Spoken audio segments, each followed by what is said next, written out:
आजच्या व्हिडिओत आपण पाहणार आहोत विना गॅरंटी 20 लाख रुपयाचं कर्ज कसं मिळवायचं याची सविस्तर माहिती। तुम्हाला जर का नवीन व्यवसाय सुरू करायचा असेल आणि तुमच्याकडे जर का भांडवल नसेल तर हा भांडवलाचा प्रश्न आता सरकार सोडवणार आहे। म्हणजेच तरुणांना आर्थिक स्वावलंबी बनवण्यासाठी सरकारने 10 वर्षापूर्वी एक योजना सुरू केली होती। त्या योजनेचं नाव मुद्रा लोन असं होतं। आता त्या योजनेला 10 वर्ष पूर्ण झाल्यामुळे सरकारने त्यात 10 लाखाहून त्याची मर्यादा 20 लाख केली आहे। म्हणजे तुम्हाला आता 20 लाखापर्यंतचं लोन भेटू शकतं। हे लोन कसं घ्यायचं याचीच माहिती आज आपण पाहणार आहोत।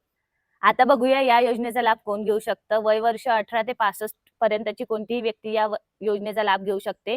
ही योजना बिगर शेतीसाठी आहे। म्हणजे तुम्हाला जर का शेती सोडून इतर व्यवसायाचं जर का सुरू करायचं असेल तर तुम्ही या योजनेचा लाभ घेऊ शकता।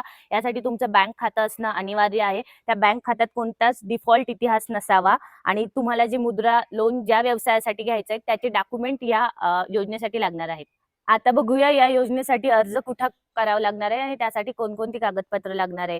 मुद्रा योजनेअंतर्गत तुम्ही कुठल्याही सरकारी किंवा खाजगी बँकेत अर्ज करू शकता।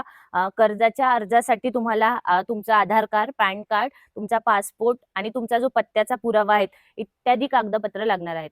आता हे कर्ज तुम्हाला 3 श्रेण्यांमध्ये उपलब्ध असणार आहे। पहिलं असणार आहे शिशु कर्ज।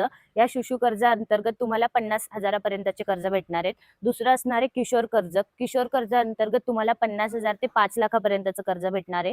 तिसरं असणार आहे तरुण कर्ज। तरुण कर्जात तुम्हाला 5 लाख ते 10 लाखापर्यंतचं कर्ज भेटणार आहे। आणि चौथं असणार आहे तरुण प्लस कर्ज। म्हणजे तुम्हाला 10 लाख ते 20 लाख या दरम्यान या तरुण प्लस कर्जात पैसे दिले जाणार आहेत।